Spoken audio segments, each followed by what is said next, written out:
Hey everyone, good morning. Welcome to Daily Drop-In, where we are live every single morning, Monday through Friday at 7 a.m. Eastern to talk shop, invite guests in, and hopefully share some positivity and celebration in your morning.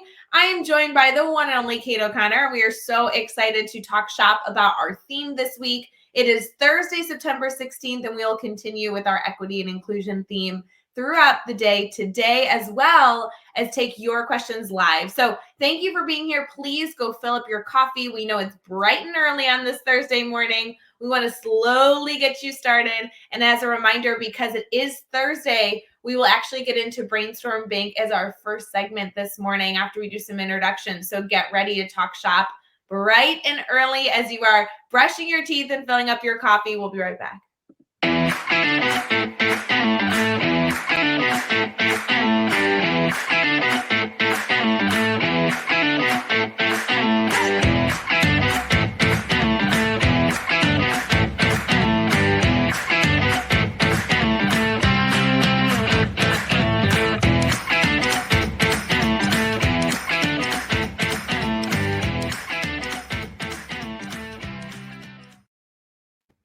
Good morning, everyone. Hey, Cait, how you doing? Good. How are you, Rae? Good. I know it's so early. Thank you for waking up with us for Daily Drop-In. You know, I always enjoy when you and I are able to chat, whether it be live or even just talking shop as friends. It's always good to hear from you and hear how things are going. How's your week been so far? You just started school. Yeah.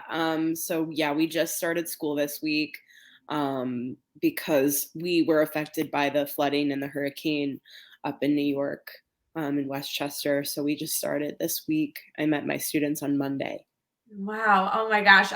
When I heard you say that before we went live, I'm like, holy cow, the first few weeks of school are a whirlwind. I believe this to my core. Nobody understands teacher tired the first few weeks of school. So the fact that you're up and spending time with us rather than like slowly waking up and, you know, like getting into your school building today, I just so appreciate you. You should just know that. Yeah. Thank you. I mean, I completely sometimes I'm like, wait, what is happening to my body and how am I this tired by 7 o'clock? I know. But Oh my God. every single stinking year, we forget how tiring it is to start a year. And I would argue that this year has even more layers pulling that exhaustion out of us. Yeah. And I think it's so funny because no matter how long you teach, the first few weeks murder you. It's like, pirate. Yeah. Well, I am sending you all good vibes. We're going to take this so slow today. We're just going to be celebrating the morning. So it's going to be so easy. For those of people who are tuning in bright and early, by the way, first of all, thank you all for being here. We're so thrilled to see you. Even if you're joining us after the fact, after a live, if you're watching it on Facebook, YouTube, Twitter, or Twitch, or listening over at Teach Better Talk podcast, we're thrilled you're here. Feel free to participate in the comments. We love to see everybody jumping in, asking questions, saying good morning, engaging with one another. Cait, if this is their first time connecting with you, because I know you've already been involved in the Teach Better family for a really long time in different ways, but if this is someone's first time being exposed to the work that you're doing, would you mind kind of sharing kind of like your bio? Like what do you do? So I'm an English teacher in New York. This is actually my first year teaching middle school. I'm working in 8th grade right now. We're both middle school teachers now, which is awesome. But I've worked in high schools for the past 4 years up to this point, and I'm in middle school for the first time this year, so I'm really excited. I'm also, to kind of teach better resident social justice teacher person. So that's a lot of the core of the work that I do. And it's super exciting to be able to talk to you guys about it whenever I can. So even at 7 o'clock in the morning, I'm always down for a conversation about diversity, equity, inclusion, and justice. And I love that. And Cait, you're somebody who's been involved in the Teach Better team in a lot of different ways. When we had Mastery Chat on Thursday nights, that was something that you've hosted and participated in numerous times. You're an avid blogger over at teachbetter.com. You have a monthly series that I know you're contributing to. And I've seen there's been months where you've written additional content within the month to try and share as much as you can with others. And something I really appreciate about you, Cait, is that you're, first of all, always up for a conversation. I love that that is your continued focus. But additionally, you're always eager to try and create like tactical change. Like, what suggestions can we all consider that we can truly go implement later today, later this week, early next week, to really begin this process. And so I really appreciate that you are an action focused educator. It's so, so valuable. So as we're looking at like your morning, Cait, obviously you are going to be here with us. Then you're headed into your school, I assume, this morning. How is that transition between high school and eighth grade going? Obviously, it's only been a few days, but that is a shift, I feel, between high school and middle school. Definitely. It's definitely a shift. Culturally, it's a shift, as far as like how school looks for students. But I love it so far. My students are amazing. They really are. They're just so genuine and kind and really, really outgoing. And it's just awesome to have a group of kids who are so eager to learn, especially after all that they've been through. I mean, these eighth graders that I'm teaching now, I, kind of talked to them about it the other day. They've never not had a pandemic experience during middle school. So, it's sort of, we're navigating it together, and they're taking it really, really well so far. Yeah, Holly, I know in the comments is saying eighth grade's the best. There's been so many different grade levels that I've been able to like support teachers in. Obviously, my background in middle school really is like primarily sixth grade. But eighth grade, to me, they always seemed like so tall. Like, because my sixth graders between sixth grade and eighth grade, they grow like 12 feet, like truly. And then they go into high school and they're like adults, like instantaneously. So you really made a transition to like a little bit of a shorter version of who you were teaching in some regard. Yeah. But holy cow, I just think eighth grade is they're like the adults of middle school. It's crazy. Yeah, it's so great because it's I'm the new person in the school, so they show me where to go half Yeah. the time, and I'm like, how do we get to the library? They're like, just follow me. And I'm Yeah. like, okay, cool. I understand. I'm spending my morning this morning at Granger Middle School here in Illinois. And I always know like where my place is in the middle school. I'm going to be working with some administrators there, but my go-to is to go walk down like the sixth grade hallway or whatever that is equivalent in whatever school I'm in. When you go down the eighth grade hallway, it's like really intimidating. Sixth grade hallway, they're all really short and funny. Like that's my style. So I hope you enjoy eighth middle graders school. are tall and funny. So Yes, exactly. Middle school is my jam. I love middle school, but I'm thrilled. Can I ask, like, and I'm sure it was a number of factors, so it's probably silly to ask, but what kind of inspired the shift? Were you eager for something new? Was there different content that you were eager to explore? How was that? Did you move buildings? Is this all in one building, or have you made a complete shift? So I made a complete shift. I moved districts, regions, and grade levels. So all at Wow, good once. for you, Um, Cait. yeah, completely new experience. And it was just really, I've never taught middle grade like as a standalone. I've always been a TA in middle grade. That's how I started as an educator. So it was just something that like, I wanted to really explore more middle grade literature, because I'm so used to reading, high school To Kill a Mockingbird, Catcher in the Rye, and not that it gets old, but I needed to experience something different, I think, especially with the fresh slate that we're all being given this year. It was really a cool thing to just be able to do something different. No, and I appreciate that, Kate. I think that reflection is so valuable. And I actually would love to dive into that further because that hasn't really come up on Daily Drop. And, we're in like week 5 or 6 of implementing our morning show back to the Teach Better community, especially on a consistent basis. And we're trying to cover as many themes and topics as possible. And I know this week's theme obviously is a huge passion for you, which we're going to get into soon in our brainstorming segment. But if you don't mind, like we're going to get off track really quick. You're a new teacher, and obviously you're not a new teacher, you've been teaching for years, but you're a new teacher in a new building, and you have a new staff you're getting to know, a new grade level you're getting to know. I just wonder, with our Teach Better family here, I know we have people joining us in the comments. We even have a shout out right now from Korea. So good morning to everybody here. But can you tell us that experience of, 2021, you're kind of starting over in a new building, new grade level. can you give us like what's the struggles been thus far? What are the celebration moments? I know you're only 4 days in, but it is so hard to walk into a new school and own it. Like that just takes it's a confidence, right? It's like it takes I don't know, a feeling. Totally. I feel it's almost like I have that, like, I feel like the sixth grader in the building, where they're like, "Where is everything? Help!" That's totally me right now. Especially our building is pretty large. I'm in one of the biggest middle schools in Westchester County, so Do you have any we idea have how many students there are? Just 1,100 in a middle school. 1,100. See, that's a big middle school here in Illinois too. I Or haven't more been in than a that, middle school actually. I more think than almost 14. 15. Yeah. Yeah. So we've got close to over 1,000 students in a middle school setting, Wow. and the building is really, really, really big.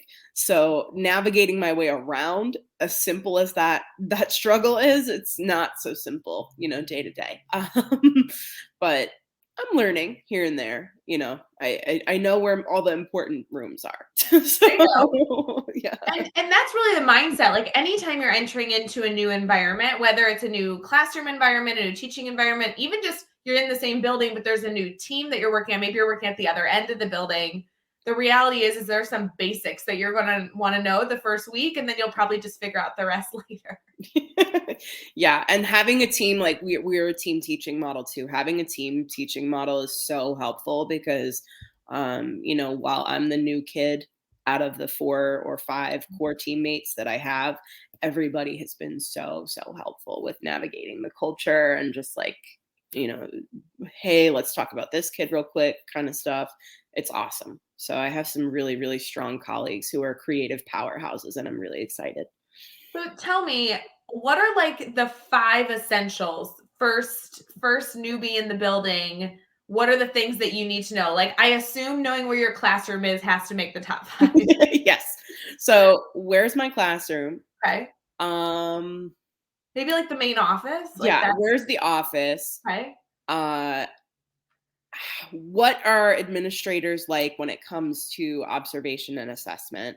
Oh, Because okay. That just everybody's different, right? and that's Every just administrator has different procedures, different ideas, different strategy. So that's always really good to know, especially because in New York, I don't know if this is the same in Illinois, but it's really variant district to district. Like we have state standards for teachers, but it can depend on, what the school culture is, how much they expect or what they expect or the different types of rubrics they use and things like right. that. I was gonna Yeah. say I don't know. I know every state handles evaluations differently, but if Right. you're in Illinois right now and you're listening, a law just passed that changed the Illinois evaluation. So if you Mm. haven't heard of that yet, this is your heads up that that's coming. We can talk more about that if in the comments you guys say that you want that information. But yes, evaluations, like knowing how that works so you can mentally prepare, that's good. Holly Holly wants mentioned where are the bathrooms? yeah, Yep. where are the And of course, for me, number 5, I mean, this is, possibly number 2 or 1. So if we could reorder my list, how much, I guess, flexibility do English educators have in opening up the curriculum beyond the canon? You know, Interesting. So um, when you say that, can you expand on that? Is it more about what like knowing what your standards are or knowing the freedom you have within working towards those standards? sort of both. I think standards can be achieved Sure. no matter what you read, right? So I could read To Kill a Mockingbird with a group of students, or I could read The Hate You Give and still accomplish the same skill set and same goals. But students are getting a text that is more updated, more modern, and has nuanced messages about diversity, equity, inclusion, and justice that they need to hear because they relate to them and they understand that. And it unpacks bigger conversations that are centered in their world. So that flexibility for me is really important, and the ability to introduce or pair texts that they can see hard conversations in matters a lot. Kate, you are transitioning us perfectly into our theme this week, which is all around equity and inclusion. I know there's a variety of different areas that we can discuss in this, but I was so thrilled that you were able to join us this week because I know above all, I mean, truly, there are so many experts I know you and I turn to learn. But what I always appreciate about you is that you're always eager to talk, always eager to share, always eager to learn from others. And so while we are both eager and passionate about this topic, I know there's still a lot for us to learn and a lot for us to dive into and chew on. So we're going to transition into that conversation as we head into our brainstorm bank on this Thursday morning.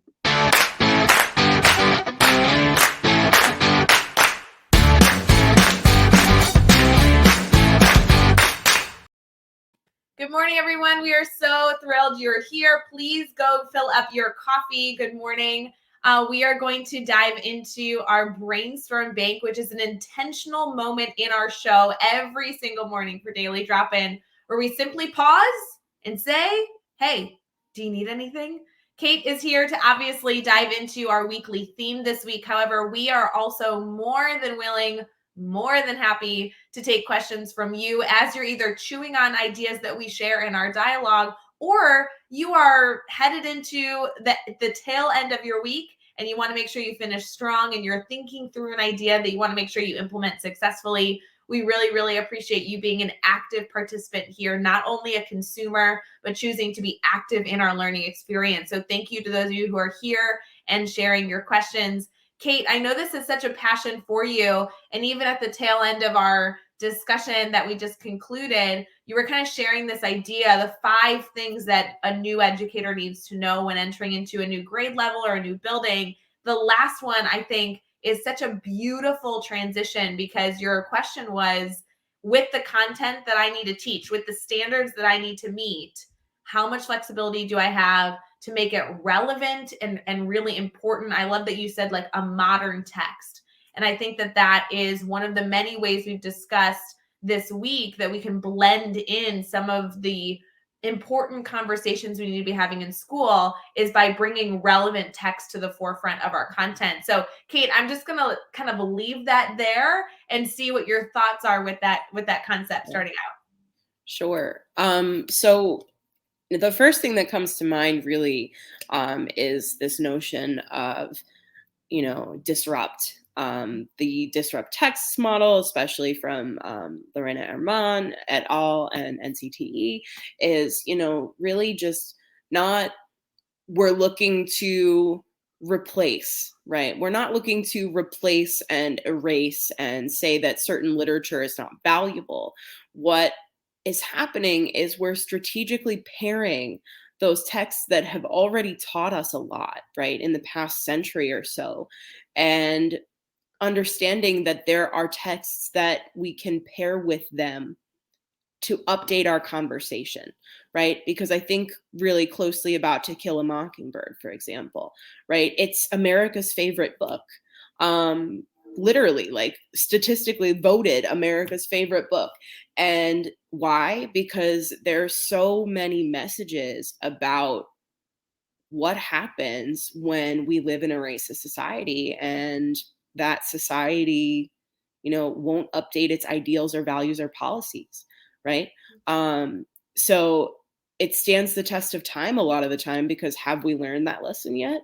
Most people would argue that probably not, right? But there are so many things in there that blow open a conversation about, is racism an individual problem, or is it a societal structural problem? And how do we address that structural problem from the top down, as opposed to in our interactions with each other, right? So having bigger conversations with kids about not just racism, but ableism, right? Sexism, homophobia, fat phobia, those things are happening with the disruption of our text models and what we choose to put in students' hands as far as reading. Yeah, and I know Cait, you obviously work a lot in the English space, and books is a beautiful avenue. That's been kind of a topic that we've seen throughout the week. Is one of the many suggestions that educators are making to one another is to update our texts. Do you have like a typical go-to resource, or even person, I mean website, resource, whatever kind of suits your fancy, to help you find those texts? Because something I brought up with Jed Derryberry, who, by the way, was in the comments earlier. Thank you, Jed, for being here live with us. was this concept of like, oh my gosh, there's so many great ones out there. How do I find them so I can expose them to my student body? My favorites, as I mentioned, are Disrupt Texts. That's Lorena Herman, Trisha Barbia, Dr. Kim Parker, Julia Torres. They do so much work with strategic pairing and, just how do we add nuance to the canon. And the other half of that is I love NCTE's Build Your Stack, right? They have like posts on their blog pretty frequently where they'll say, group your discussions about ableism with these 10 books, right? So they offer rich and expansive suggestions to teachers to update their lists. Well, in NCTE, I know they have an event. Was their main conference in December? Is that when everybody? Yeah, the end of November, right before Thanksgiving. Okay, I was gonna, because there has been, I have to tell you, this is really a side conversation, but Cait, there's been so many people telling me that they want to attend that event. Again, I'm sorry that I'm speaking ignorantly. Is it, I don't know if it's in person, it's hybrid. We're actually virtual this year, completely. Virtual this year. Yeah. Which means that everybody listening right now could choose to get involved in that. I know that obviously there's a lot of hurdles that we need to overcome when attending a conference, but a lot of people have been referring to the value that NCTE provides. And I know there's some Teach Better family members that are presenting there, which is exciting. So that's a great resource and a great event that everybody could go choose to participate in as well. Right.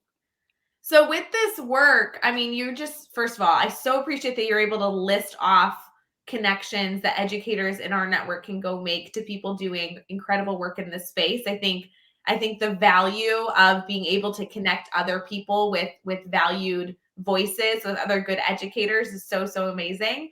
But it doesn't all come down to necessarily books, right? If I'm a teacher that wants other suggestion outside of books, there's other avenues to go as well. So I really appreciate you bringing in not only the discussion around race, but you discussed, homosexuality and other avenues that make people quote unquote unique or different. Can you speak more to that as we're talking about this concept throughout the week? Right. So, there's so much to that larger conversation. Those things that I mentioned are all sort of under the umbrella of intersectionality, right? So it's the understanding that all of us are more than one thing, right? Whether those are layers of marginalization or privilege. And it's really important to acknowledge the ways that those interact with each other.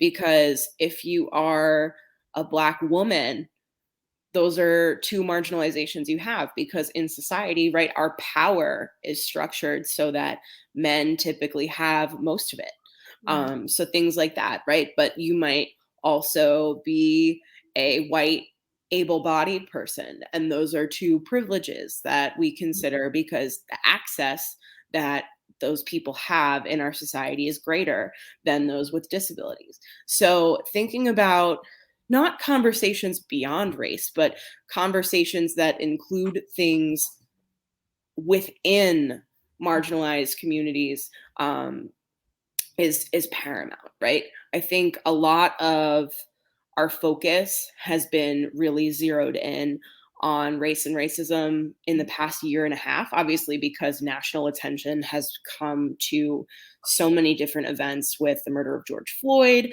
And, we're just in that constant conversation of we cannot look away anymore. But, I would argue that the same thing is happening with ableism and disability, because we've seen it happen in real time, right? Now, all of a sudden, that the majority needs access to online learning and differentiation, it's suddenly available, but disabled folks have been asking for it forever. So those conversations about power and who gets to decide who has access to what take place in schools constantly, because schools are microcosms of our world. Cait, I love talking to you, but I did not expect this direction in the conversation. I'm so appreciative that you brought this dialogue to the many things that obviously you have shared and will continue to share, because I don't know that I feel very educated on this topic. And I have been promising our audience that if I don't know something that I'm going to ask. And even if it makes me sound ignorant or uneducated, I think this is such an important topic that sometimes some of those questions, even though we feel foolish, can actually open a new door to learning and exposure. So when I'm thinking of this topic that you've just brought up, I mean, it would be impossible, I assume, to list all of the differentiating factors here. But what do you think are the core ones that I need to be aware of and consider? I mean, I'm thrilled you brought this topic up. So, like I said, we're in that conversation about race. We're constantly, you know, I think people are looking to shift their awareness, and there's been so much conversation, right? Diversity, equity, inclusion, and justice has been centered around that for a really long time. The pandemic brought about conversations of ableism and mental health, especially, and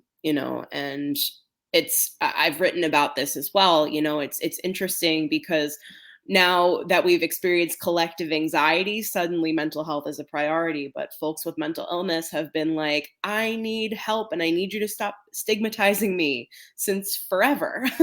Yeah. So it's about what we pay attention to, and what we pay attention to is predominantly part of what we experience. If we experience it, of course we care about it, right? But if we don't experience it, it's easier to just not think about certain things.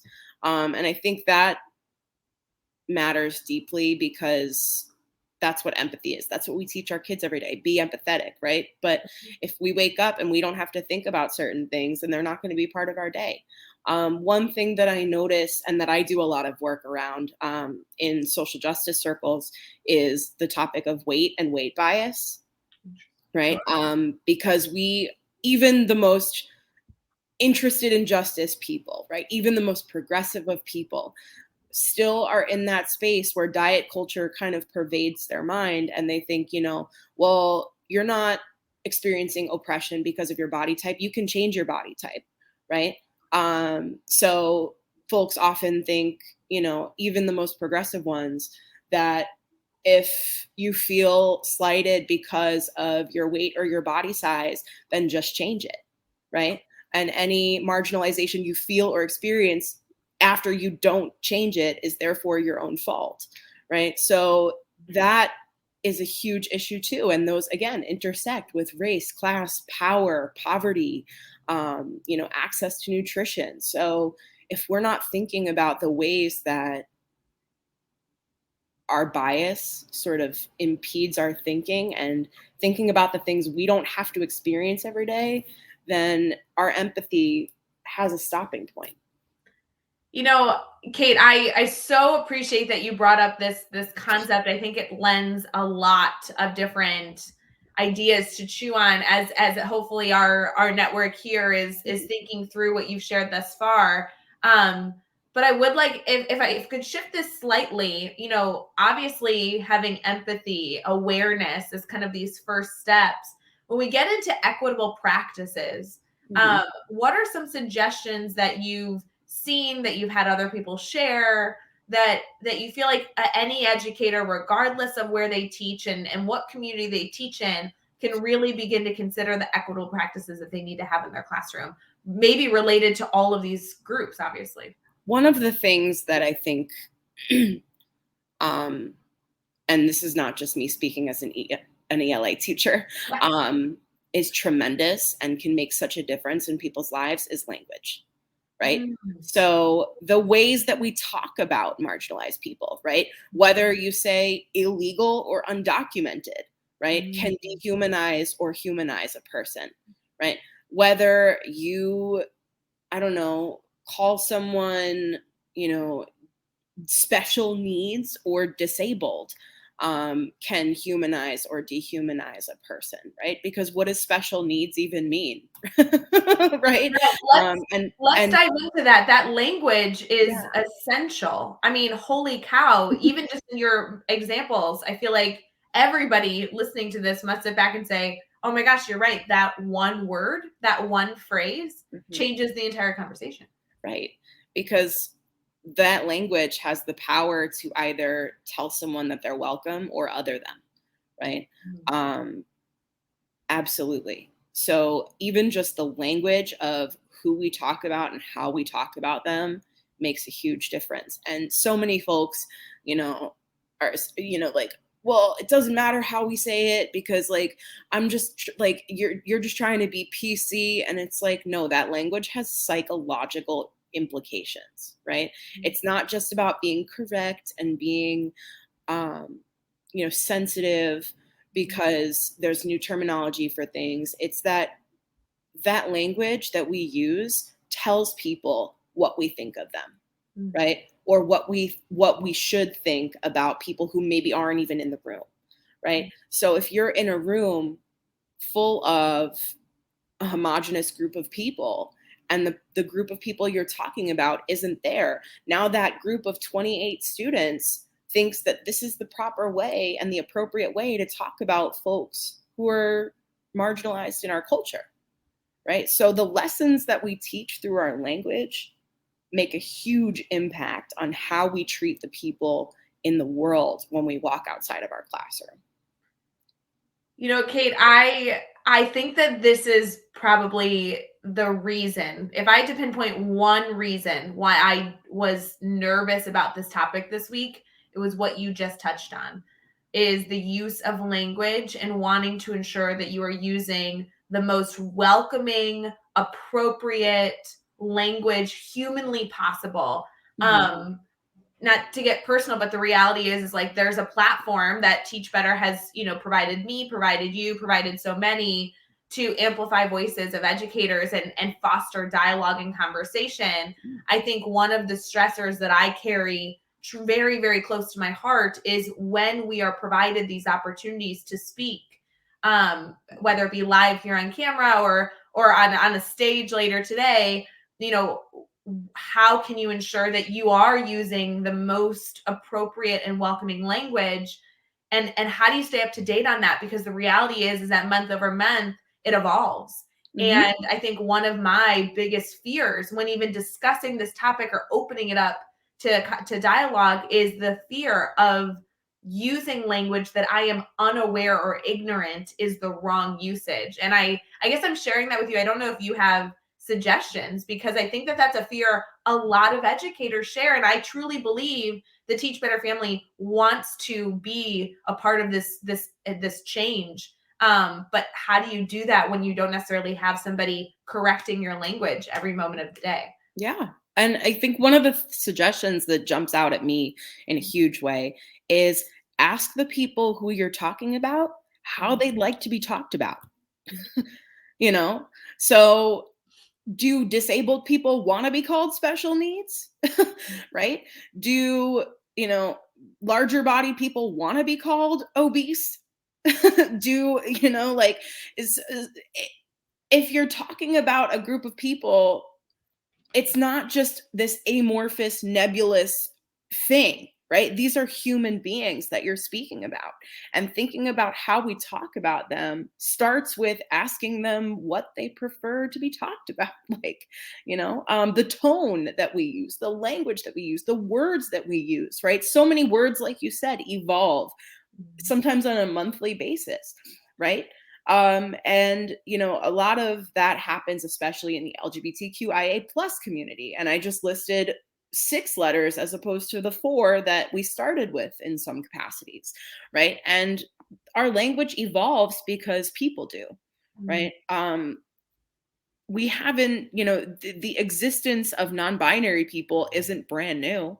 Right. Non-binary people have existed since humans have, but there's a word for them that makes them feel seen and safe and included.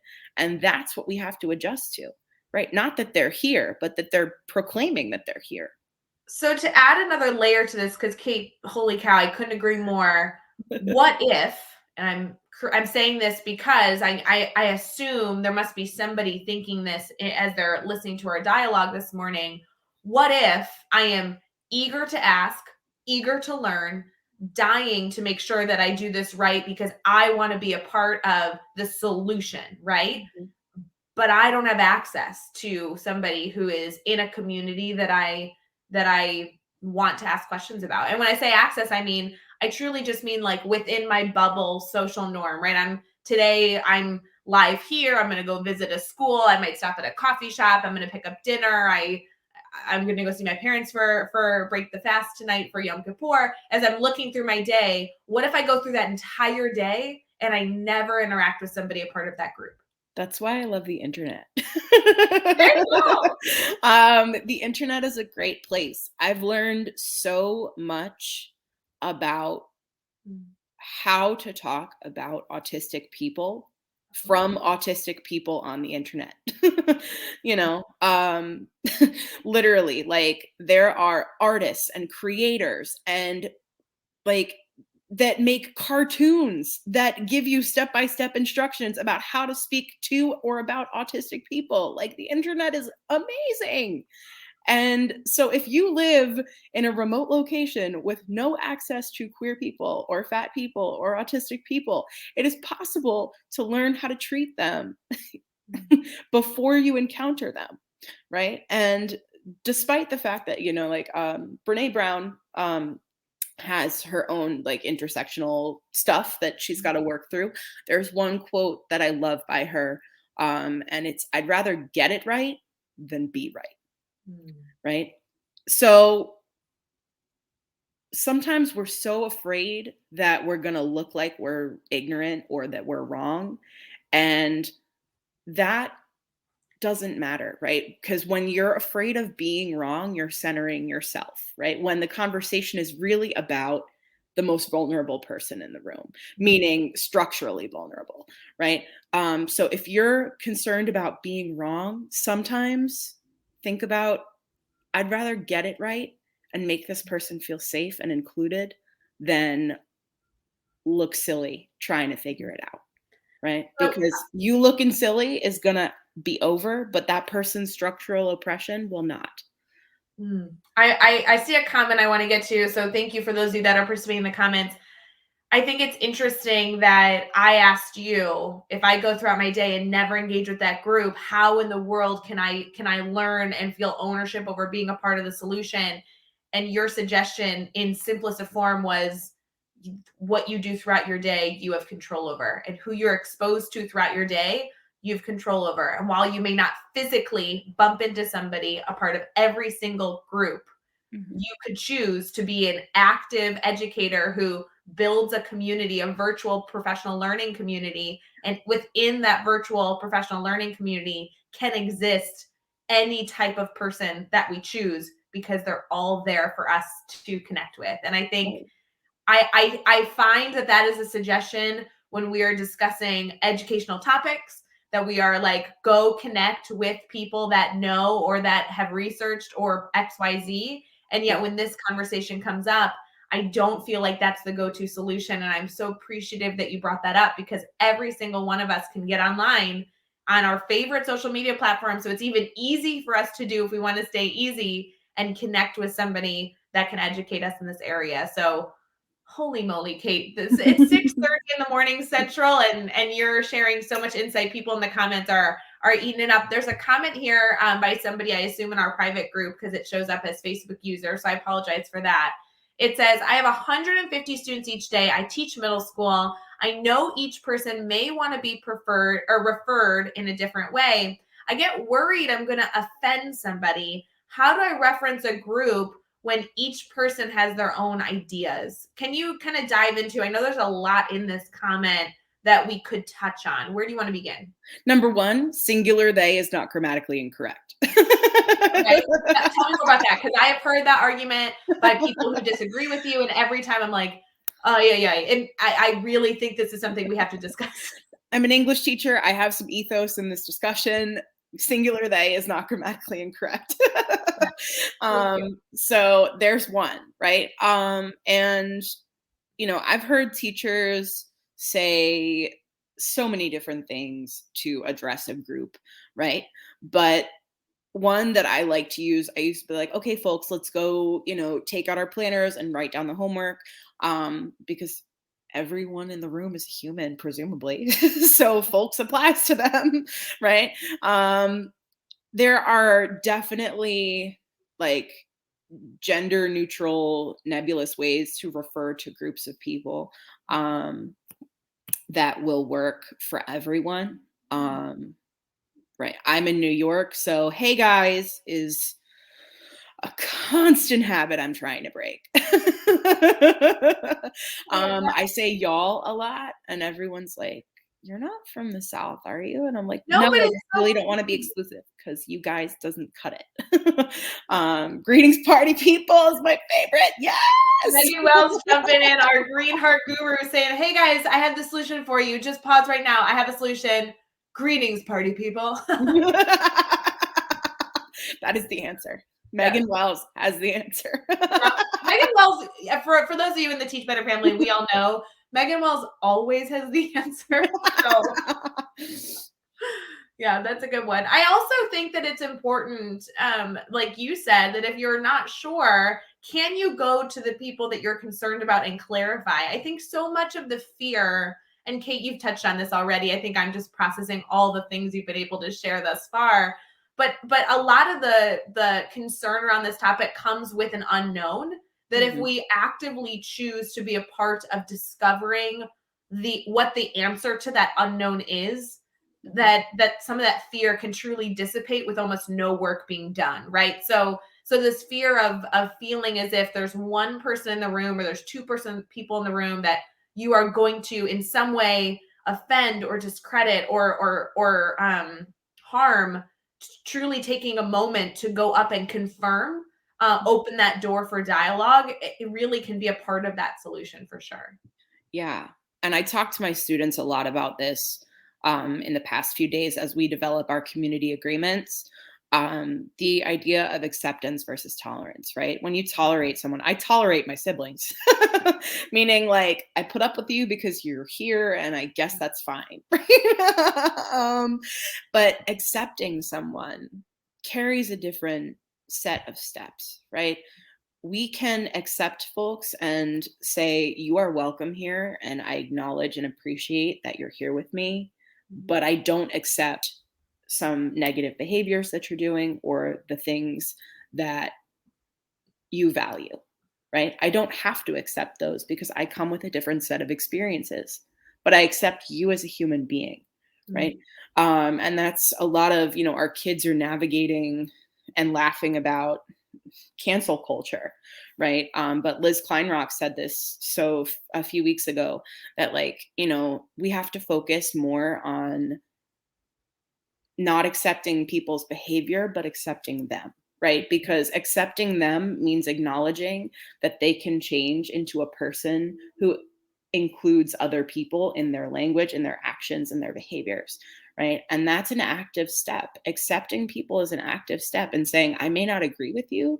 I may not like what you're doing, but I love you and I welcome you here. Right. And that's a step that every teacher can and should take in their classrooms, acknowledging that, we're going to go beyond tolerating each other, because tolerating each other means you're annoying me and I'm just putting up with you. And then after I leave the room, I'm not going to think about you anymore. Right.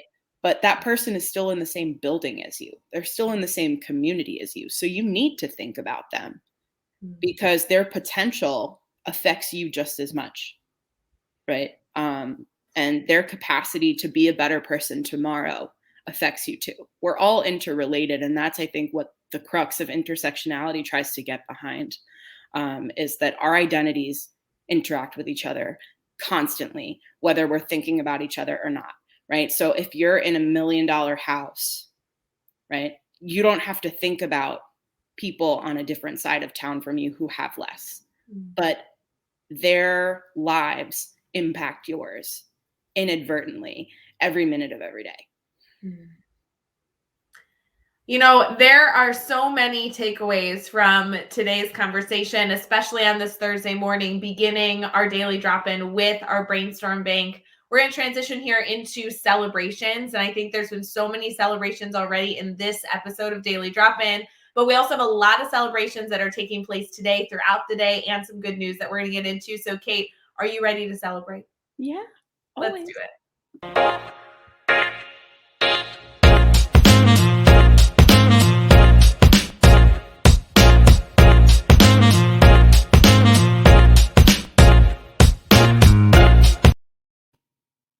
Good morning. Good morning. For all of you joining Daily Drop-In, we have had a deep, deep conversation. Cait O'Connor is one of my favorite people to talk to around this topic because she is constantly schooling me, on what things I need to do to be uncomfortable and be a part of a solution. I love, love, love always hearing your thoughts, Cait. For our last segment of Daily Drop-In, we're just going to get into our good news stories, our celebrations for the day. As all of you know, if you are active in the Daily Drop-In, on Tuesdays and Thursdays, we flip-flop our good news and our brainstorm bank so we can get into our educational discussion right off the bat, and then we conclude with some good news for all of you today. We have a lot in store, Cait. I'm actually a little overwhelmed by the celebrations today because I'm looking at not only the list provided to me by the Teach Better team, Rachel, who is amazing on our team, but also on a website that we introduced to our network a few days ago called National Today.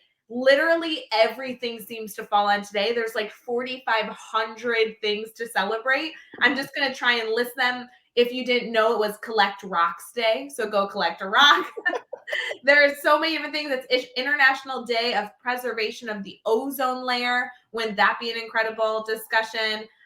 It's Mayflower Day, Mexican Independence Day, National Choose Your Chocolate Day. You know I'll be celebrating that. National Cinnamon Raisin Bread Day, National Guacamole Day. Okay, that's going to take over everyone's discussion of this afternoon. National Pawpaw Day, National Play-Doh Day, National Step Family Day. Oh, how powerful. National Tattoo Story Day.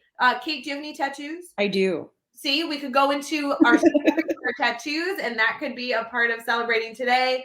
Stay away from Seattle Day. That doesn't seem very fair. I do love those that live in Seattle. And then Working Parents Day. Additionally, we've also mentioned for those of you who are eager to continue to celebrate all the holidays of religions out there, today is the official day of Yom Kippur, which is a Jewish holiday that will conclude tonight at sundown.